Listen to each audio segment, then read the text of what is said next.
Welcome back to part 2 of our 3-part series, Overdose Awareness. Make sure to watch part 1 before watching this episode. Fentanyl will. Yeah. So you're saying, in general, so- it's way harder for kids as far as drugs. Yeah, it's tough if that's what you're. And he went right to that, and it's just scary. So like when I was in treatment, so then I decided to come down to Florida for more treatment, and right before I left, I found out Issac was actually in a recovery residence in Boynton Beach. That he somehow, from his little bit of time in that treatment center, met somebody, and he kept in touch with them, and they said Issac was in his friend's basement, and it was just horrible, and he was trying to get out, and he said, call this guy, he'll get you down to Florida and help you out. And that's what happened. And I don't want to say we all know the shenanigans that go on with treatment centers and all that, but these guys that brought him down, maybe that's really not the way that you're supposed to do it, but every time Issac needed help, they were there. So I can say that, and while he was in Florida, he did okay for the first few months, and then it was just, it was just a series of getting kicked out of recovery residences, being homeless, going to detox, going to treatment, getting kicked out of recovery residences, being homeless, going to treatment. It was like that. Can I ask you a question? Do you think at this point, is anxiety still triggering his addiction? For sure. Okay. For sure. And what do Yeah. you think fueled that anxiety? I don't know. I think he just always had it. He always showed it from a very young age. If I were to have to do it. Well, would you say he's kind of got it somewhat maybe from you? Because from the examples you've said you've had anxious who times, knows, There's- right? Well, I think there's For a sure. genetic disposition Yeah. Right. that has come, Yeah. throughout generations. and then I'm amplified sure. with what you said, the peer pressure, the choice of drugs, the strength of drugs nowadays. It's just a multiplication problem for then once disaster. Once he's in recovery residences and stuff, what really works for anxiety as far as medicine goes is the stuff we're not allowed to have. Xanax, Valium. Those things work for anxiety, right? They really do, but usually in the hands of someone with a drug issue, It's not good, yeah. It's not good. Yeah. But they do work. So would he have been able to take those as prescribed? I don't know. But you have very few options once those things are kind of taken off. Maybe I'm not as informed, and there are some things out there, but it seems to me like anxiety is one of those things, at least medicinally, that's really hard to combat, right? So it leaves a lot of the burden, so to speak, on Issac himself, on me, to try to find these things. And that's one thing that it was really hard with Issac to get him to concentrate on taking care of his mental health. When he was so young. Yeah, and to do things that were relieve some of that. Yeah. Especially when it's imprinted on his brain, I know how to fix it. Yeah. And so whenever he was in trouble, I think a lot of times it's almost described as when you're going through it and you don't really have recovery and you're kind of white knuckling it. Yeah. It's almost like, how long can I hold my breath? Right. Yeah. Right. And then it's that feeling of I don't want to feel like this for one more freaking second. Yeah. And then it's just, Give me this. give me Yeah. that. Yeah. You think when you're in that moment of high anxiety and stuff, this isn't going to end. I need to relieve it. Yeah. And this is the way I know how. And I think that it brought him, it was a lot of the reasons for him to do that, because a lot of times he was not willing to do the things for his recovery, but at the same time, he's a 20-year-old kid, and we're asking them to go read a book that was written in the 1930s and go hang out with a bunch of old dude that's like 35 or 40, and like he's supposed to get something out of this. Like I'm just saying, like it's a kind of it. I'm not saying that stuff doesn't work. I've seen it work. It helped me, but like it's a hard sell. Yeah. No, I agree. I think this is why my passion is always like, man, there has to be other ways that meet the needs of like young people, right? Because that is one of the biggest struggles that I see, like working with young people is like, I'm not going to send a young person to a meeting, that has 50, and no offense to anybody at that age, but that's filled with like 50-year-olds and 40-year-olds that are speaking a different language than they are and don't even know, like can't relate to the challenges that this young person's going through. Yeah. You know why? Because that young person come back and be like, I do not want to be there. Yeah. And I've had that come over and over again. They're like, why are there not like support groups for young people? Because it's a little bit harder. And so it's no knock on that, but it's just like, for a young person, I think even in today's age, coming up in a world where the drugs are way more intense, it's people are experiencing things way more quickly. It's way more acceptable all to of these do drugs. Things, yeah, and you're still dealing with a young person, meaning their maturity levels, their psyche, right, isn't even fully developed, their frontal lobe till 25. And so we have to be able to kids are probably change. Aging slower nowadays, to be honest. When you think about past times and like things that would happen by the time you're 18, it's a lot different now. Like I would say kids are probably like, and so we're asking somebody to be fully responsible, to be all of these things, and they're just not there yet. So I agree with that. I think it's such a struggle, and I think that's something that we need to do better on, and create things, because we're seeing an influx of young people coming in and using drugs such as fentanyl, and not even knowing that they're accessing fentanyl, but because fentanyl is tainted in other drug supplies. So my first experiments with things, and now all of a sudden I'm trying this potent drug, And like a lot of the times I was getting from people was that you need to get that insurance card away from him. And I didn't see it like that, and I still don't. I think that we're even. Let me ask you though, like I want you to speak to like what the meaning of that is. I think because they feel that he has to hit bottom, and that he has to experience the repercussions of his decisions, right? And I believe in that sometimes, and sort of to a degree, but I think with the landscape that has changed, that fentanyl has done, is that we're at the closest time, even back then, we're talking 2016, 2017, was like the closest thing we had to like Russian roulette, if you want to use that if I will use that example. And it's like, how do you survive Russian roulette? To me, it's like you shoot that gun the least amount of time as possible. 100%. Right? And so like when he went into detox, I knew he wasn't shooting that gun. Right. When he went into treatment, even if I knew his head wasn't really you in the game, he wasn't shooting that gun. He wasn't shooting, he wasn't shooting that gun. Yeah. And at least like maybe he'll pick something up. Right. Maybe it'll help. And I believe those I truly believe though that those things do, even though it may not be the outcome we wanted, there's still something that happens in those spaces too, right? Like you said, my treatment experience, my first one, could be seen as a failure, but it really prepared me for my second treatment experience. So I agree with that, and I think the landscape, people understanding that, like it is so much harder, and this is your kid. So I would want my kid to not shoot that gun too. Yeah, and that's the way I felt, and I still feel that way. I think that insurance card helps extend his life. I think Narcan definitely helped extend his life. I say all the time, like, can you even believe the last 7, 8, 9, 10 years without Narcan? Yeah. Like, I wouldn't even want to imagine that. No. Well, there's over 100,000 people die on an annual basis just in the U.S. with Narcan on the streets, readily available, and things like that. So I can't even fathom. Yeah. And right now, I think the age for that is between 18 and 45. Schools don't distribute Narcan yet, though, no? Some do.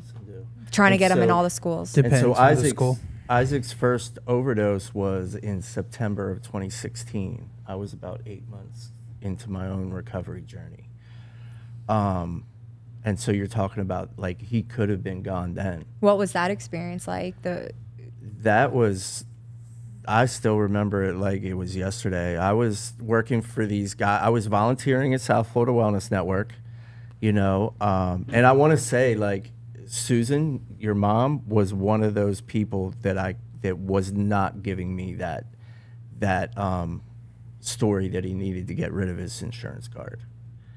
You know, she was one of those people that was like, you should trust your parental instincts. Mm-hmm. You know, and that really helped me because obviously I looked up to her. I had a lot of respect for her, you know, and that really helped me like have it empowered me. It assured you that like what you were doing wasn't wrong, kind of. Yeah, or that, you know, that it's definitely in bounds. Yeah. You know what I mean? You know, because a couple things about your mom is that like she's not going to tell me something just to make me feel better. Right.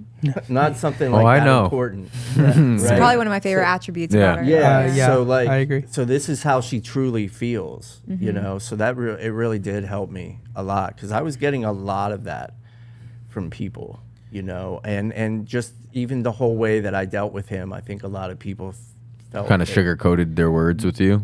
I think that they just thought that like, everybody has like a better idea. Yeah. Yeah, of course. You know? Of course. Yeah. Everybody. And I've always been one to kind of, you know, if it doesn't feel right, like I'll try different things with my kids, but if it doesn't feel right, I'm probably not going to continue to do Absolutely. it. You know, and with Isaac, like he's just one of those kids, whether we want to say that you're being soft or whatever, like he just always, no matter what he was doing, positive encouragement got him a lot further than getting on him. Right. Well, think about the mindset, right? Like think about even your head frame. So like you deal with low self-esteem. What are you going to just tear somebody down who already deals with low self-esteem, who already struggles with the decisions that they're making? No, that's counterintuitive to recovery. Yeah. Yeah, and so like even if you want to take all the feelings out of it, it just like there's an effective way to deal with them and an ineffective way. Yeah. You know. So well, I call it all the time the home run to the gut, right? Life keeps giving you home runs to the gut, left, right, and center, and like why are we gonna come to this person and give him 5 more? You know, that's just not. But it's a different parenting perspective, and I think parents struggle with it sometimes because the sense of control is a lot tighter when it's your kid. So you almost have to flip the script of your mind because whereas most people are like, no, you need discipline, come hard on them on these things. Because I feel the same way about Coop, is I have to almost do the opposite sometimes of what people tell me, like how to approach a situation, because I understand him because he came from me. A lot of the struggles that I see him go through, I'm no stranger to these struggles. Right. And as a parent, like the one thing I noticed is like that thing that I really don't like about myself. Like there was a lot, but like the things that it really kind of ate me up about myself, when I saw those in my kids, I had a harder time dealing with it. Yeah. Oh my gosh, You would think I would be kinder and more loving and compassionate, but like in a way I was just like, I want to remove this because I understand. I feel that. It would set me off more than other things. I've noticed that. And I've talked to other parents that have felt the same way. Yeah. You know. But if we want to go back to like his first overdose, you know, I was working for these guys while I was volunteering, and it was a construction, and I don't have any construction skill or anything, so I was just like a laborer, and they were like stereotypical AA guys that were miserable, and they just yelled at me all day, and at first I let it bother me. Then I was just like, I thought it was funny. Yeah. And I would tease them about yelling at me. I'm like, this is like, you guys are just paying me because you're miserable. Yeah. You're miserable. Like, and I would tease them about, I'd be like, I think you should drink. Like, I think you should probably drink. Yeah. Like, you guys are so miserable. Like, you are terrible. Like, You are not the poster children for AA. Like, yeah. You are chasing people. It's doing bad things to you. Yeah. But anyway, so Tobin, one thing about Tobin, he's got a sense of humor. So. Yeah. So I'm at lunch, and I have a flip phone at the time, right? A freaking flip phone. Like, young kids would see me, like, where I went to treatment and be like, who is this time traveler with this gadget in his hand? Yeah. Oh, my gosh. You know? But I had a flip phone, and we were eating lunch, and I had a message from Isaac's mom that said he overdosed, and he's in the ER. And that's it. And she told me what hospital it was at, and that was it. And I'll never forget, like, I got the one guy to give me a ride home. And I'm not from Florida, you know what I mean? And he asked me, should I go this way or should I take 95? And I just said, this way. Like, and then we hit traffic. He was, you know, we probably should have taken 95, and like getting on me. And I'm like, is he really like doing this? Yeah. Like, it was just like, I was just like, just shut up. Oh my gosh. And finally, you know, I got home and I rode up to the hospital, and there's Issac on a ventilator. So he overdosed, and the EMTs came, Narcaned him. But then what happens with some people is he aspirated, so he had all this liquid filling up his lungs, and then he had to go to the ER. He almost drowned. And then as part of that, I guess he had an infection in his lungs, and they had to put him on a ventilator because I guess he couldn't breathe for double himself. Pneumonia was so bad. But he was on that thing for like 5 days. So I would go to this 6:30 AA meeting, and then I would drive up and just watch Issac on a ventilator. You know. And it was just like, it's almost like surreal, you know? But again, like, he's alive, you know? So like, all through my mind is just like, what are we gonna do? And that stuff. And, you know, it's kind of a funny story because he was being induced into this coma, right? And when they took him off of it, he was out of his mind. So he's in this ICU, right? He thinks we're on the second floor. He thinks there's a bus outside letting people into the ICU. He's like seeing things. He doesn't know what reality is because he was induced into this coma, and he was having like all the effects from it. And at one point, they moved him into another room, and he would have visitors, like the one kid that saved him, that was a tech at this place that he was staying. You know, he thought me and this kid were running around the hospital smoking crack with the nurses. Wow. So he's freaking out. He thinks his dad has lost his recovery, and this is the guy that's supposed to take me to wherever I'm supposed to go. So he's like kind of freaking out in his head. Oh my gosh. And every time I would leave the room, he would question me like he's the father and I'm the son. And he'd be like, where were you? What were you doing? Da da da. And no answer I could give was good enough for him. And I was telling the nurses about this, but they would just come in and ask him questions like, how do you spell world? Or who's the president? Or stuff that he could see on his chart. Right? So they think he's fine. I keep telling him he's not. And after a while, it's getting turned around by the nurses where they think I'm delusional. Oh my gosh. Right? No way. And then he's fine. So like the next day we were supposed to go to his treatment center, and I'm like, he's not ready to go, yeah. And she's looking at me like he keeps like I'm the whacked out one, right? And when I come back in, Isaac's sitting there on his bed. Where were you? Da da da da. And I was like, and I'm trying to explain to him, keep calm, and he's like, I'm gonna start to scream. Da da da. So like, I went out and saw, because I knew he would, and so I went out, talked to the nurse, and I said, I will be back tomorrow. You know, he's not. I'm telling you, everything that I'm telling you is happening. You guys don't see it. Please keep your eye on him tonight. Yeah. You know, so I went. That's so scary. The hospital's not listening to you. Like, that's frustrating. But it was almost like a bad movie. That sounds weird. like. I mean, Nikki. I know. We did not want Nikki to leave the hospital. They sent her home. Yeah. She had an infection, almost died, and had to go back. So they do. Yeah. So I had to take him to this treatment center for a week. He knew the guy who owned the treatment center, right? So he would get off the little van that they would bring him back from where they live to the treatment center, and then he would run into this guy's office, shut the door, and be like, "What are we gonna do about my dad? You know my dad's out there smoking crack." And Jay would be like, "Tobin, I just talked to your dad. He's fine." Oh my god. And he would do this every morning for like a week until I finally I was able to go up and visit him.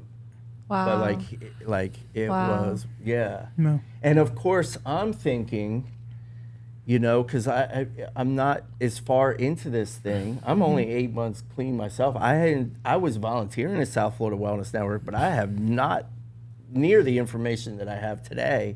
And I'm thinking like, there's no way there's going to be a second overdose. Like he's going to get this. Like he's, like almost thinking like that overdose is enough to keep him sober. Right. Like you were thinking Clean, that was or his whatever you clarity. want. Yeah. That's his Yeah. surrender. Yeah. This is the moment, the defining moment. Just as we have had participants tell us that, and we know that that's not true if they're not doing any work. Yeah. Right. Yeah. Yeah. If they're not having something to change him. Yeah. And that's what happened. So there was more. Can we talk about that second overdose? What happened specifically? The second one? Yeah. When did that happen? Or were there? So I think there were some that I don't know about. So after that, he went in. He was in treatment. He got out. Oh, and I don't know if there was another overdose, but there was just like he just couldn't stay. Like he would get out of treatment. He would go into recovery residence. He would call me.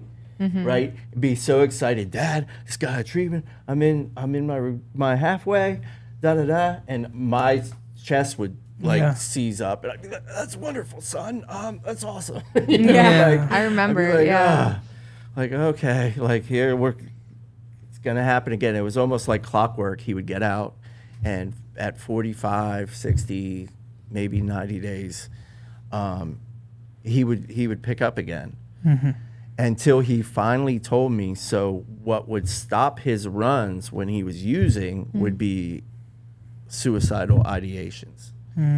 So I knew that, but I didn't know that 60, 90 days without the drugs, he would have suicidal ideations.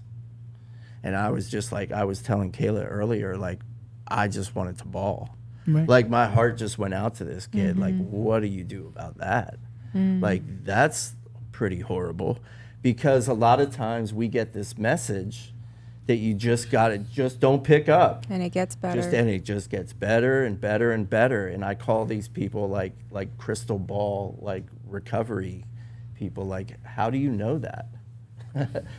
That's not true for everybody. Yeah. And a lot of times we're big time self-medicators. Yeah. So these drugs that we're doing, or this drinking we're doing, is actually serving a purpose.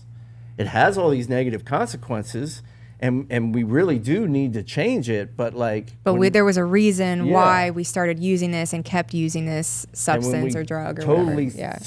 aren't doing anything. A lot of times that mental health stuff will be in spades. Yeah.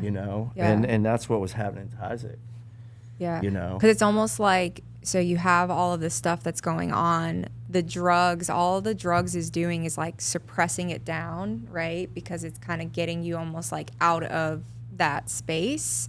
And then when the drugs are gone, and if we're not actively working through some of those things, and sometimes we don't even know what some of those things are, but it starts to manifest itself, and it could be manifesting itself in suicidal ideation or thoughts or narratives, or even trauma that comes up and comes out in different ways that you're just not aware of yet, and that's why like the process of recovery and even withdrawal, that lasts like years. Like it's not just hey, I get off the drugs and I withdraw for 7 days and I kick a habit. Yeah. Like the process, and for your brain to actually heal and start that process too, is like there's so much that goes into it. And so I think that that's like a really important point that you make. I think a lot of people kind of have that struggle too, like coming into recovery, because it's like, just stop using, it gets better. But then it's like, no, not necessarily, and not necessarily right away. It's a very old school mindset of one way works for everyone, you know, and that's just not how it works. It's not how it works for teaching people how to learn things. It's not how it works for a lot of things in life. So it shouldn't work with recovery either, you know? So yeah. And that was tough. Like, that was tough. Like, what do you that's a tough puzzle to solve. Let me ask you though, like, with Issac's passing, how did that impact your own recovery journey, and how has that changed you? Thanks for watching part 2 of our 3-part series, Overdose Awareness. Make sure to tune in next week as we wrap things up by talking about the aftermath of overdose.